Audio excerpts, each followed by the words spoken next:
বন্ধুত্ব থেকে জীবনের পথ চলা। তোমাদের একটা ছোট্ট প্রেমের গল্প শোনাবো আজ।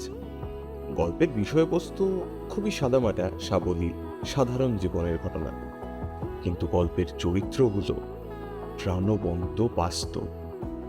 শতভিসা, বাবা মায়ের আদরের রাজকন্যা, বামপন্থী, আদর্শবাদী, কোমল মনের মেয়ে, নিজের পরিবার আর মূল্যবোধে ভরপুর তার বেড়ে ওঠা।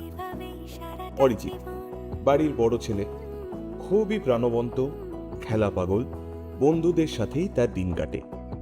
কিন্তু সেই সাথে সে তার বাবা মা আর ছোট বোনের প্রতি সমান দায়িত্বশীল। শতভিসা আর অরিজিৎ দুজনেই একই নার্সারি স্কুলে পড়াশোনা শুরু করে। তখন তাদের সম্পর্ক ছিল খুনসুটি, ঝগড়াঝাঁটি আর ছোট্ট ছোট্ট বন্ধুত্বের গল্পে ভরা। কিন্তু কে জানতো সেই ছোট্ট পরিচয় একদিন জীবনের বড় অধ্যায় হয়ে উঠবে।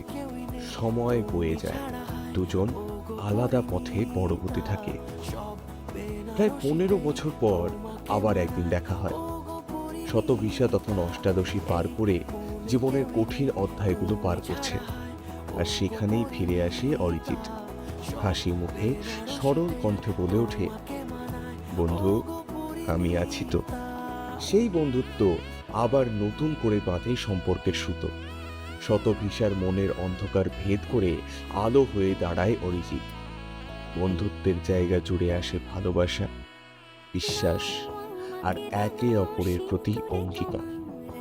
আজ তারা নতুন পথ চলার শুরুতে, যেখানে খুনসুটি রূপ নিল প্রেমে, আর বন্ধুত্ব আজীবনের দায়িত্ব।